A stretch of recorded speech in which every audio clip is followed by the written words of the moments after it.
It's time for the Douglas Coleman Show. Mr. Smooth and Savvy is joined by guests from all walks of life.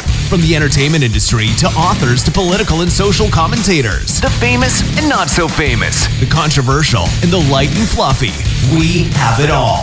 Now, here is Douglas Coleman.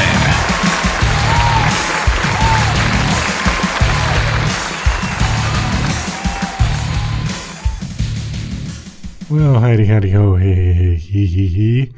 Welcome to the Douglas Coleman Show. It's me, Douglas Coleman. How are you? Nice to have you with us.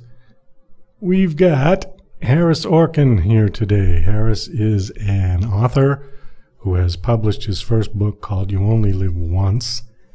And the character, it's a take on James Bond with some Don Quixote and maybe a little One Flew Over the Cuckoo's Nest, sort of all mixed in.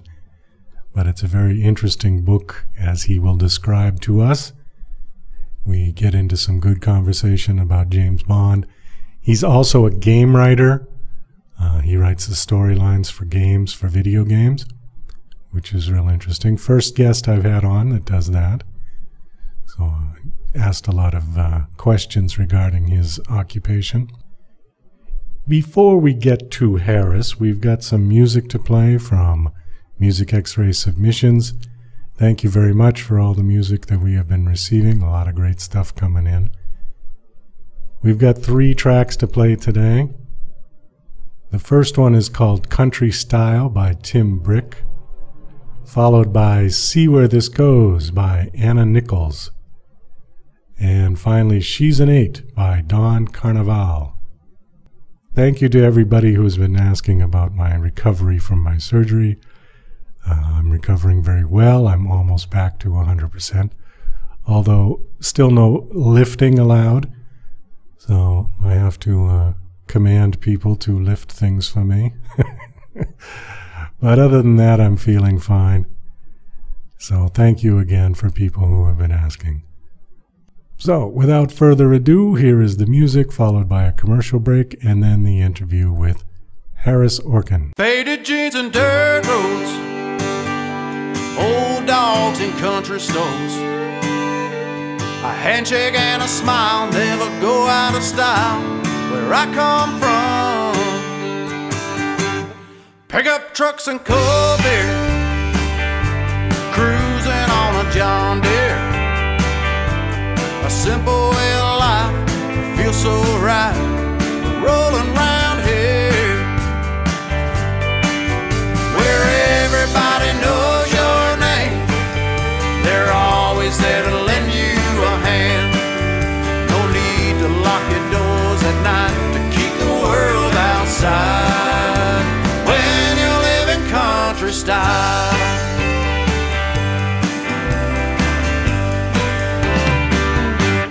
Suntans with a cool breeze, shade under the maple trees, an old swimming hole where all the local folk go, so jump on in. Sparks fly in the moonlight, a blue-eyed dream to hold tight. You can let your hair down, shake it all around, Lord, and go wild. Everybody knows your name. They're always there to lend you a hand. No need to lock your doors at night to keep the world outside when you live in country style. Shake off those blues. You got nothing to lose. Just leave all your worries and troubles far behind when you live in country style.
where this goes.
You're listening to Mr. Smooth and Savvy right here on The Douglas Coleman Show. We'll be right back after these commercial messages. Go listen, download, and subscribe to The Douglas Coleman Show.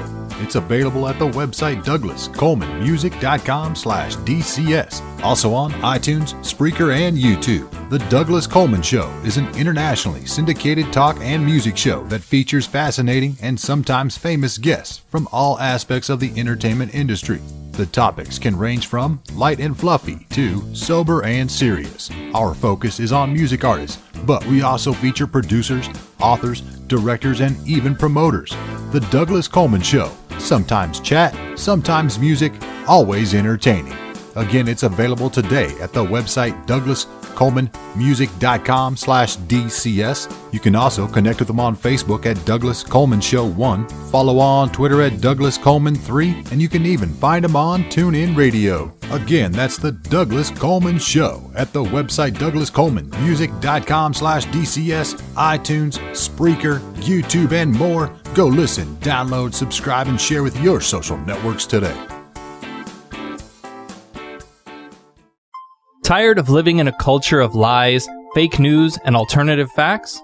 The Pro-Truth Pledge reverses the tide of lies by calling on politicians, and everyone else, to commit to truth-oriented behaviors. The pledge asks signees to commit to 12 behaviors that research in behavioral science shows lead to truthfulness, such as clarifying one's opinions and the facts, citing one's sources, and celebrating people who update their beliefs toward the truth. Private citizens who sign the pledge get the benefit of contributing to a more truth-oriented society. Public figures get more substantive rewards for signing the pledge in the form of positive media and public recognition. The pledge crowdsources the truth by asking volunteers to evaluate the statements of public figures who sign the pledge. Take the pledge, demand that your elected representatives do so, and encourage your friends to take it at protruthpledge.org.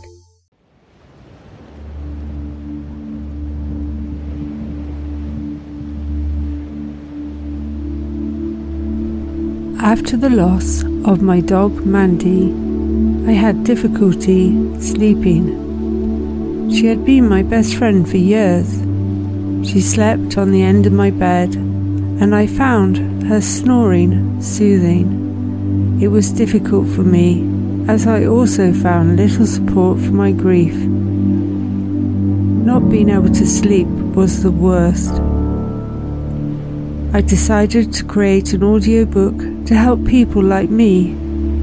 Listen to my voice as you drift into a peaceful sleep, taking a journey using your dog's memories, accompanied by rain falling, birds singing, and a waterfall. To get your download, go to Amazon and search Relax by Jane Yates.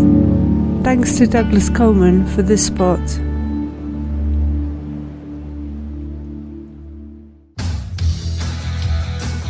Hi there, this is Stuart Epps from the UK, record producer, engineer.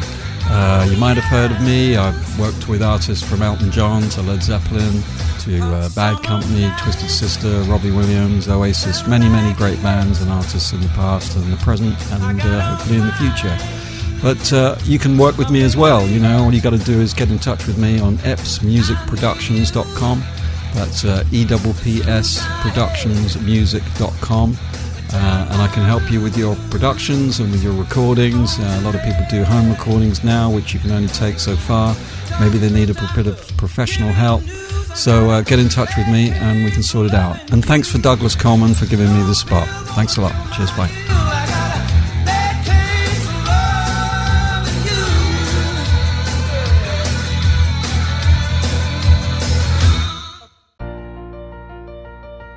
DJC Music and DJC Productions are pleased to announce a brand new website. We have started a listing website for radio show hosts as well as potential show guests. This is a meeting site where hosts and guests can come together. Show hosts can list their show and types of guests they're interested in booking. Potential guests can list their talents, bio, accomplishments, or anything they feel makes them an interesting radio show guest. There are no recurrent payments, only a one-time $5 listing fee. Your listing will stay up until you decide to cancel. Previous guests of The Douglas Coleman Show are welcome to submit their guest listing free of charge. Go to radiohostsandguests.com. That's radiohostsandguests.com. And download and subscribe to The Douglas Coleman Show. It's available at the website douglascolemanmusic.com/DCS. Also on iTunes, Spreaker, and YouTube. The Douglas Coleman Show is an internationally syndicated talk and music show that features fascinating and sometimes famous guests from all aspects of the entertainment industry. The topics can range from light and fluffy to sober and serious. Our focus is on music artists, but we also feature producers, authors, directors, and even promoters. The Douglas Coleman Show. Sometimes chat, sometimes music, always entertaining.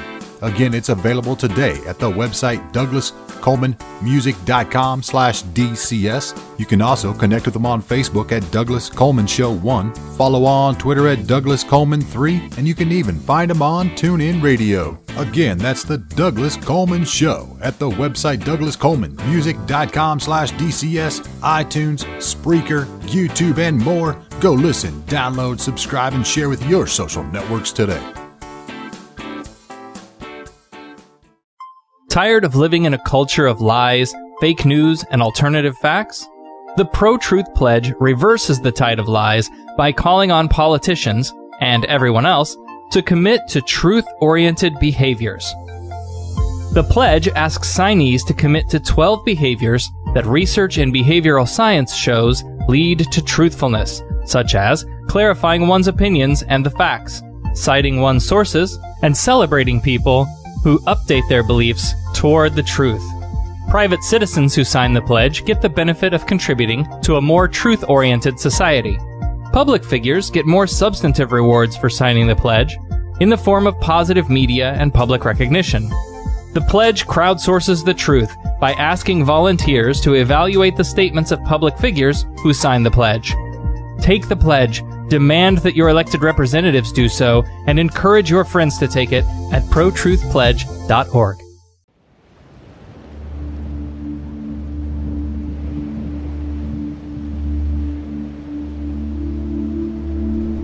After the loss of my dog Mandy, I had difficulty sleeping. She had been my best friend for years.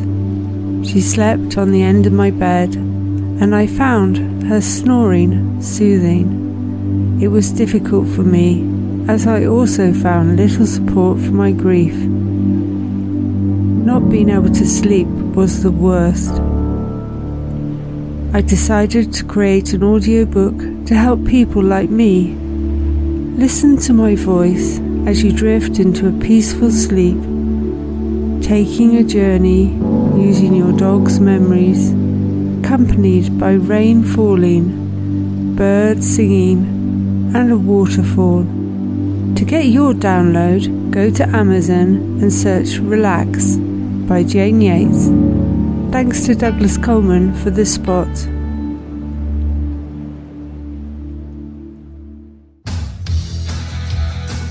Hi there, this is Stuart Epps from the UK, record producer, engineer. You might have heard of me. I've worked with artists from Elton John to Led Zeppelin to Bad Company, Twisted Sister, Robbie Williams, Oasis, many great bands and artists in the past and the present and hopefully in the future. But you can work with me as well. You know, all you got to do is get in touch with me on eppsmusicproductions.com. That's EWPSproductionsmusic.com. And I can help you with your productions and with your recordings. A lot of people do home recordings now, which you can only take so far. Maybe they need a bit of professional help. So get in touch with me and we can sort it out. And thanks for Douglas Coleman for giving me this spot. Thanks a lot. Cheers, bye.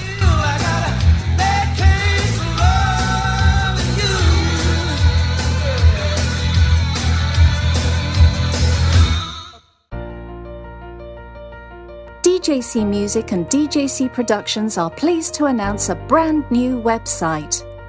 We have started a listing website for radio show hosts as well as potential show guests. This is a meeting site where hosts and guests can come together. Show hosts can list their show and types of guests they're interested in booking. Potential guests can list their talents, bio, accomplishments, or anything they feel makes them an interesting radio show guest. There are no recurrent payments, only a one-time $5 listing fee. Your listing will stay up until you decide to cancel.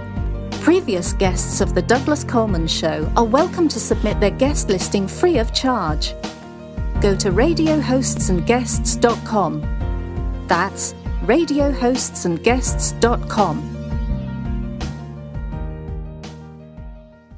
And now... Hey, Rocky, watch me pull a rabbit out of my hat. Again? Nothing up my sleeve. Presto! No doubt about it. I gotta get another hat. Now here's something we hope you'll really like. Okay, please welcome to the Douglas Coleman Show, Haris Orkin. Hi, Haris, how are you? I'm good.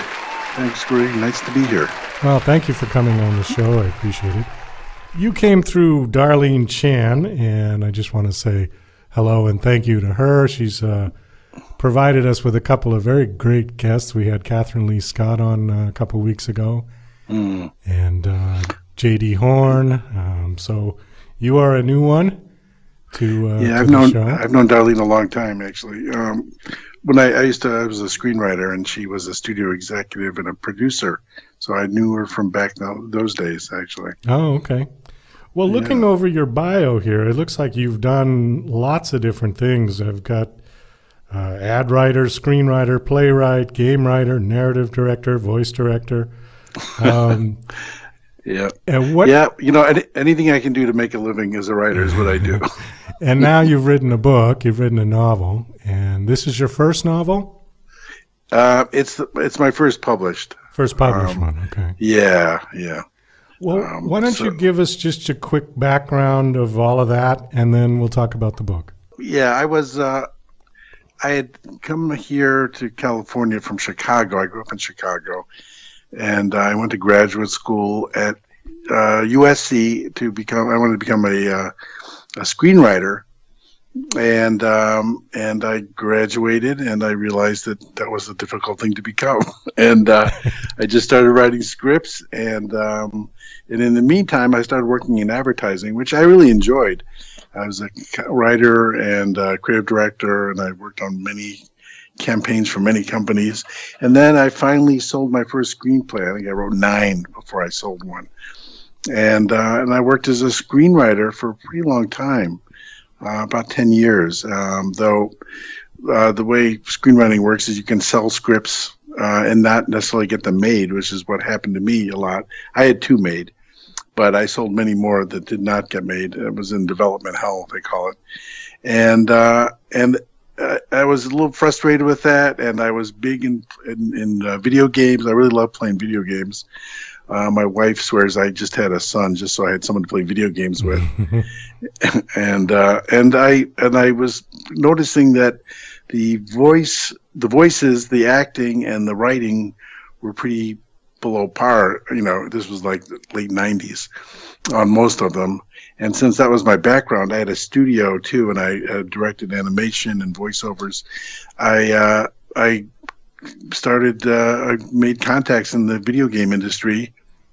And the way I did that actually is I got really good at this one game called Soldier of Fortune 2. Because I would be playing with my son these other games, and he'd be kicking my butt all the time. So I got good at one game in particular. I just spent a lot of time with it, and I became like one of the top 20 players in the world. And I got recruited by a clan, and I was like 20 years older than everyone else I was playing with. But I ended up meeting the person who created the game, and he knew I was a screenwriter, and he was interested in getting into that. And so we traded contacts information, and he put me in contact with all these people in the video game world, like Blizzard and Atari, and I started taking people out to lunch, and I kind of learned about that business, and I started going to game conferences, and I convinced someone to hire me, and I've been doing that ever since. And so that's kind of my day job, and all along I've been writing plays and screenplays, and I had this novel idea for a very long time. I actually originally wrote it as a screenplay, and it ended up getting me a lot of assignment work. I worked for a bunch of different studios, but though I couldn't get it launched as a screenplay, and I loved the characters and I loved the story, and I finally decided to do it as a novel, and I loved actually the process of writing a novel. That's all I want to do now, actually, if I can do that. Though I don't know if I could make as much money just writing novels. So So that's how I got to where I'm at now. Okay, now when you said that you wrote game scripts, that's not the actual computer code that runs the game. No. So what I did is I wrote the stories that take place. I don't know if you've played any of the more recent video games, but they're like interactive movies. So that, it's like just stepping into a movie. And with full on, the graphics, the worlds just look amazing. And so I wrote the story and the characters and kind of what happens. It's called a narrative designer. And you kind of figure out how the story integrates with the gameplay mechanics. And I worked on a number of like pretty big titles. Like one game I did called Dying Light sold like 7 million copies. Wow. Yeah, so it was like the top selling game in the world for a couple months. But I've worked on a lot of really kind of like pretty well known games. But interestingly enough, most of the people my age, I would tell them what I do, and they just look at me blankly because they're not. My audience are like 20s and 30s or teens. So. Well, can I ask how old you are? Oh, I'm 61. Okay, so you're a couple of years on me. I'm 56. Wow. But we're kind of from the same generation. We grew up in the 70s and we're kids in the 60s, basically. Exactly. Yeah. Okay. Which is why I glommed onto James Bond and that whole spy ethos back then. So. Yeah. Oh, okay.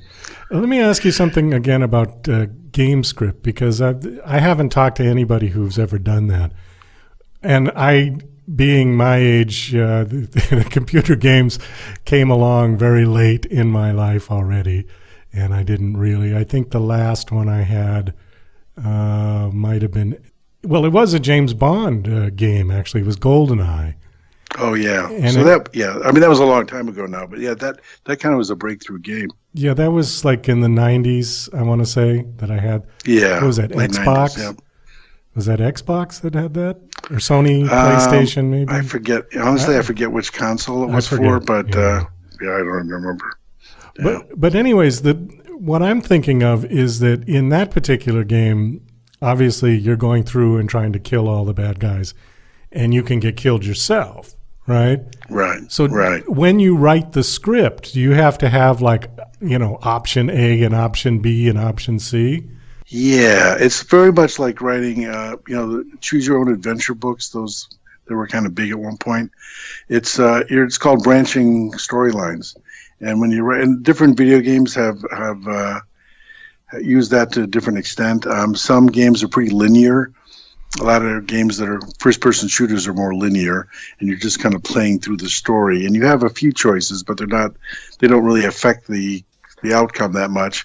Then there are other games that have really complicated branching storylines, and depending on the choices the player makes, the player is kind of partly the author of the story. They decide what's going to happen and how it happens. And that's the challenge of writing for video games, because you have to take into account that you're not the only author, that the player is also an author. And it's interesting to learn how to do that. I've been working on this last game I've been doing is a virtual reality game, and I haven't worked on one of those before. And there's going to be virtual reality movies coming out, I think, in the next few years. I mean, some are already out, but most people don't have the tech for it. Can't really watch them yet. But when you're in a virtual reality movie or you're playing a game, you are totally immersed in the middle of the world. There are no cuts. You can't cut to someone else because it's all from your point of view. And so it really changes the grammar of how you write. The film has a very specific grammar to it, with cuts and edits, and you can't do that with a virtual reality movie or with a game. And so the training from writing games was really helpful for writing the virtual reality, because it's very much viewer or player driven. So the virtual reality type of game, though, there would have to be limitations to what the player would be allowed to do, right? Right, there are, of course, and it depends on the game itself. But you're in this world, and basically it's all from your perspective, from the viewer, and in my case, it's the player's perspective. So as they're moving through the world, and stories are happening around them, for example, say you walk up to someone and start talking to them. the player can decide to walk away if they want to and not listen to the end of the conversation. So you have to figure out ways to kind of make that happen. So in that case, I would have that character I was talking to. If the player decides to walk away, I would have that character follow after the player and talk to him and keep on going, and so to get that exposition out that otherwise the player would not hear. So it's tricky. It's it's a brand new medium like video games, and no one knows exactly how to do it yet. So the people, me and the other people who have been doing it are kind of creating the grammar for it as we go. So but you should check out some of the new games. Honestly, if you have like a family member, a kid who has a game console, just to see what, like, there's a game called The Last of Us, which was a kind of apocalyptic zombie game, and I thought the writing and story in that was just fantastic. Yeah, I might have to pick up something, some kind of a game console. Yeah, it's the problem with it, and I think it's the problem for people more our age, is there's a learning curve to it. There's no learning curve to watching a movie or reading a book. True. Other than learning how to read, I guess. But for video games, you have to learn how to control it, and that can be intimidating for people who haven't done it. But I've been working on an audio game, so it'll be through. You get it through Amazon, or you can play it on your iPhone. You can play it on Alexa, and it's like an interactive audio drama, and that'll be coming out soon. So anyone can do that, and you play it with your voice. You just make the choices verbally. Oh, it's a voice recognition. Exactly. Oh, okay. And that's like kind of a new tech for this that hasn't been done before, but they're starting to make them now, and so this will be one of the first ones. And I did a comedy, and I think it comes out in about a month. I'll be curious to see how well it does. So, I mean, I was able to, because it's just audio, we were basically able to just finance it ourselves. You mentioned the learning curve, and it sparked my memory about something.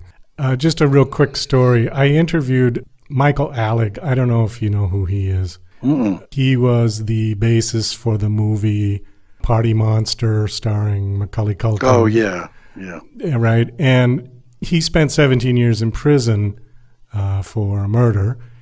And during that time was the tech boom. Okay.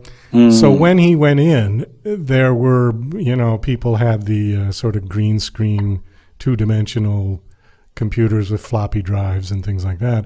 And when he got out, it was Windows 10 to where we are now. Wow. Yeah. Okay, so we had this conversation. We got into this about where I said, well, how are you coping with smartphones and, all of this? And he said, the problem is that I didn't get all the steps along the way. Yeah. Okay, so that brings to the point is, since the last video game I really played was that the Bond GoldenEye, a lot has changed since then, I am assuming. Would I have that same issue if I went and got the latest and greatest console tomorrow? Interestingly, I think if you knew how to play that game, that you would pick up one of the newer games pretty quickly. Okay, so it hasn't changed that much. It hasn't. I mean, in some way, every game has its own kind of specific controls to some extent. But what was interesting about that game, and what I had a problem with at first, was being able to navigate a virtual geography. In that game, that was the first time you had to walk around buildings in a virtual world and figure out how to find your way back. And I remember I could not figure it out at first. My son was great at it. I would have to have my son sit next to me and tell me, now, how do I get back? And he would guide me. It was pretty sad, actually. But now I have a sense of direction in virtual worlds, which I didn't before.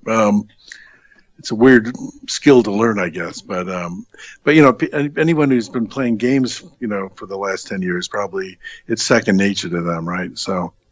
Well, and I think the younger you start, the better. I think it's like learning language with kids. Yeah, but it is. I think it's actually. I'm always encouraging people to try it out because it's a really cool medium, and there's a lot of amazing game. I mean, I've worked on some that were set in the Old West.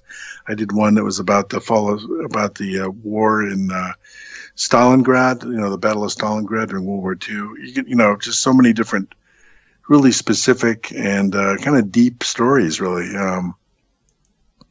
So I think it's worth trying. And one of the things I have with game companies is one of my pet peeves is trying to make the controls and everything much more user-friendly so people can pick it up. Because I think they won't ever be able to expand the base, until they do that, until they make it much easier.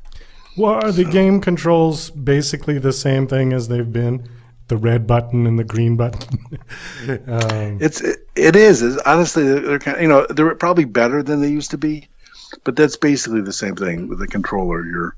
Now with the virtual reality, some of that is there are no controllers. You can just walk through the world and you use your hands to move things around. So it's the idea where you're just using movements and motion, and the Wii kind of pioneered that. So, is that with the gloves? Yes, that's exactly what that is. And you've got they're called haptic gloves, I think they're called.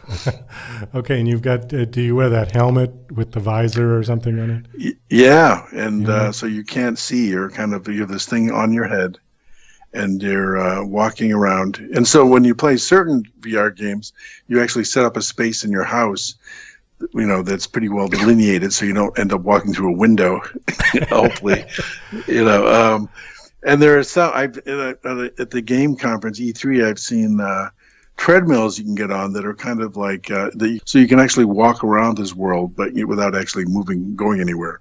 Okay, well, speaking of GoldenEye and James Bond, this is a great segue to go about your book, which is called You Only Live Once, which is a take from You Only Live Twice. Was that Sean Connery?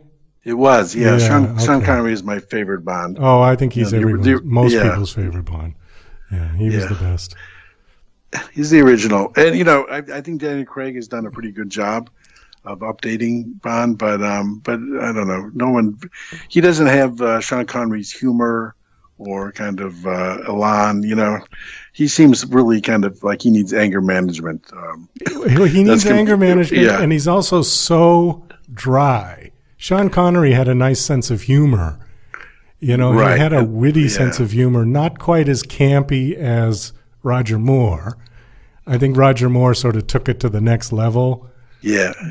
I think that was the directors too at that time. But I did not like Roger Moore just for that reason. It just seemed too jokey and campy. Yeah. Where Connery was still funny, but he kind of kept it within the world. It felt like Daniel Craig just is bland to me. He's a good actor and he seems intense, but he just seems like angry and dour. They had Timothy, right? What was his name? Timothy Dalton. Oh, Timothy Dalton. Yeah, he also had that kind of dour. He actually seemed depressed. I mean, that was you really don't want a depressed Bond. Come on, you James Bond. What are you depressed about? That's true. I liked Pierce Brosnan. I thought he did okay.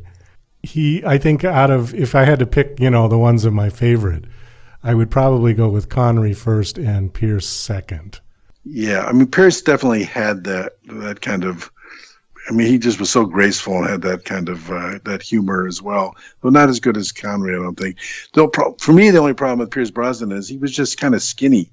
I just feel like whoever James Bond is, I should not be able to take him out with a fist fight. And Brosnan and Roger Moore did not seem very tough. Connery seems tough to me, and so does Daniel Craig. So, well, that's true. Yeah, that's true. He really just captured it for me. And though I got to say, You Only Live Twice of all the Bond films that he was in had the most preposterous plot, really.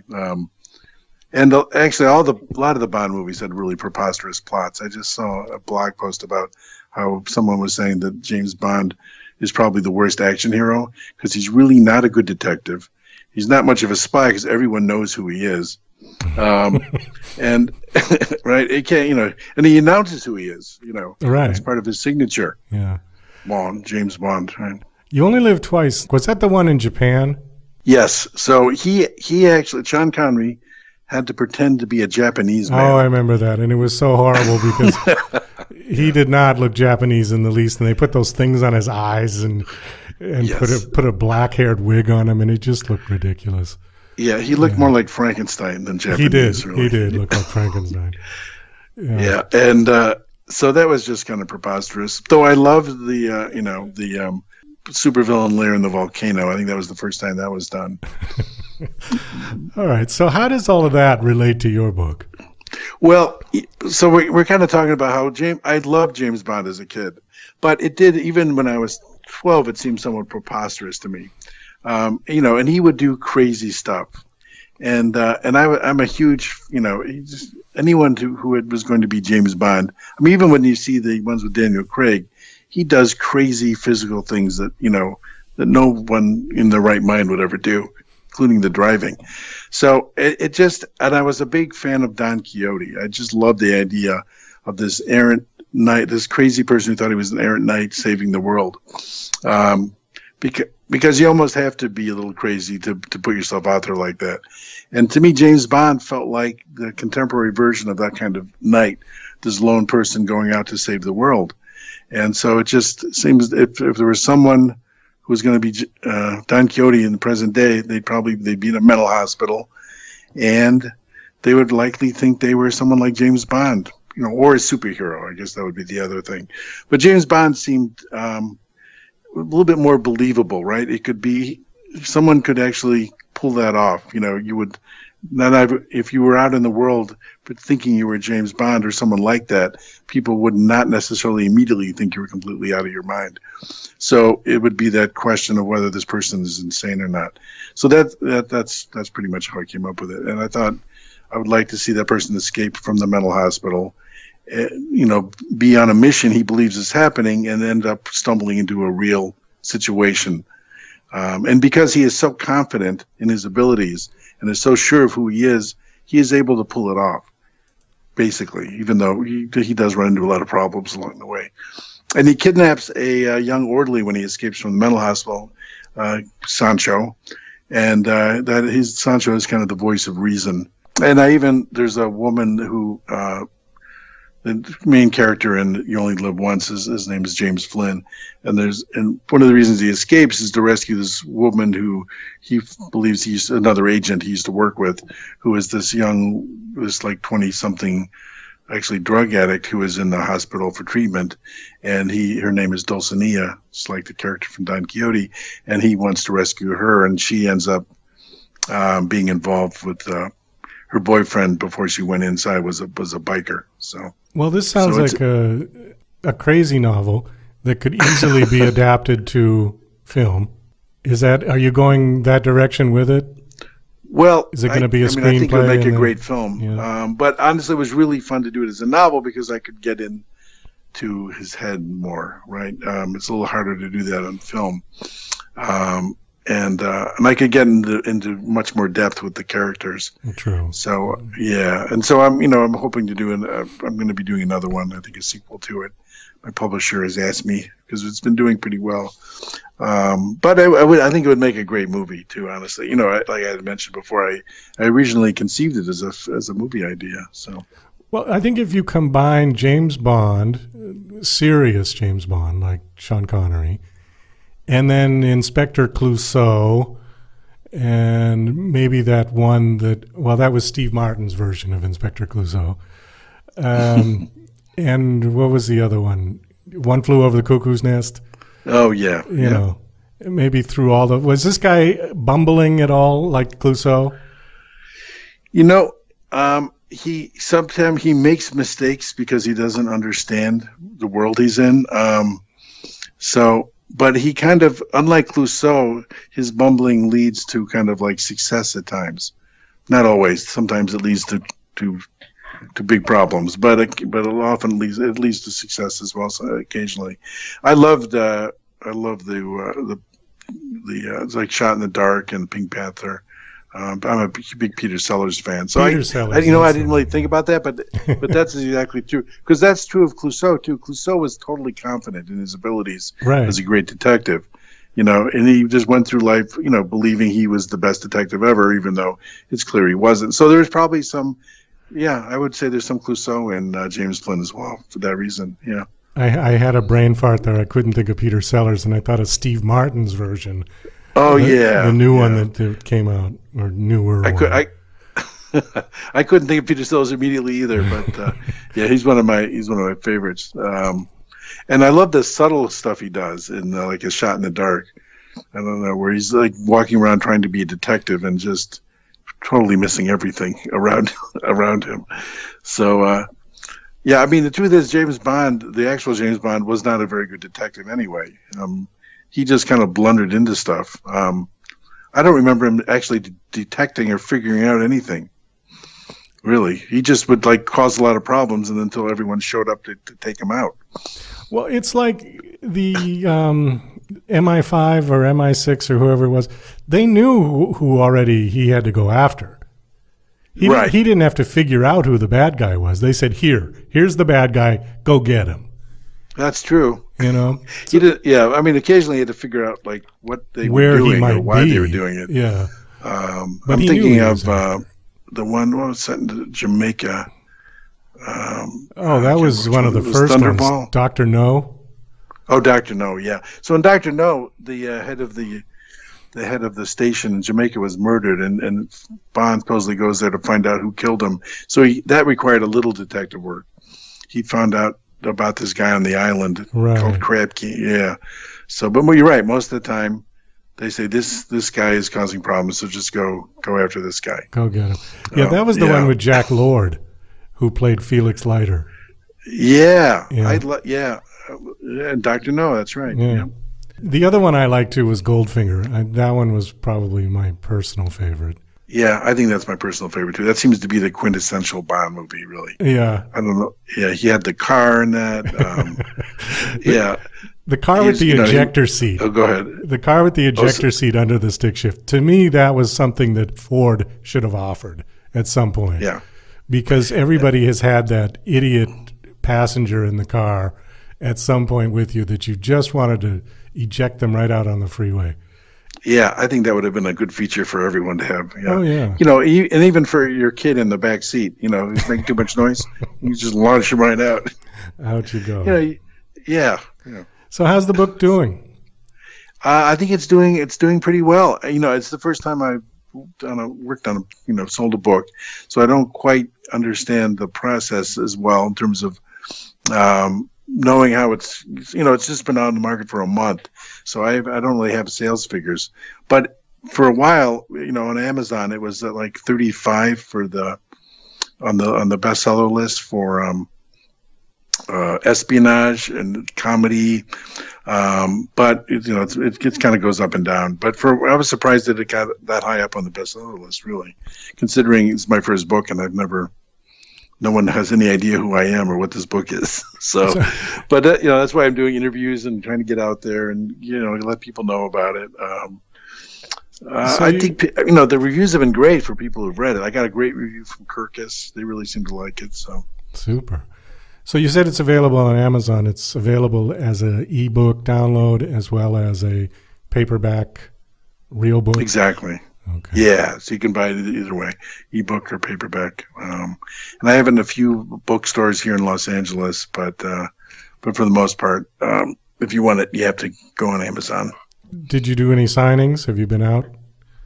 I haven't done that yet, though. I have one scheduled for here in Los Angeles. I'm going to do one. Barnes and Noble? My guess is most of your audience isn't going to know. It's like bookstore called Broman's in Pasadena. So, okay. but yeah. Well, where are you in the East Coast? That's where you're probably all over the world with this show, aren't you? Well, the show is all over the world, but we're based out of Las Vegas. Oh, you are Las Vegas. Oh, yeah. Okay. There was one thing on your talking points that Darlene sent.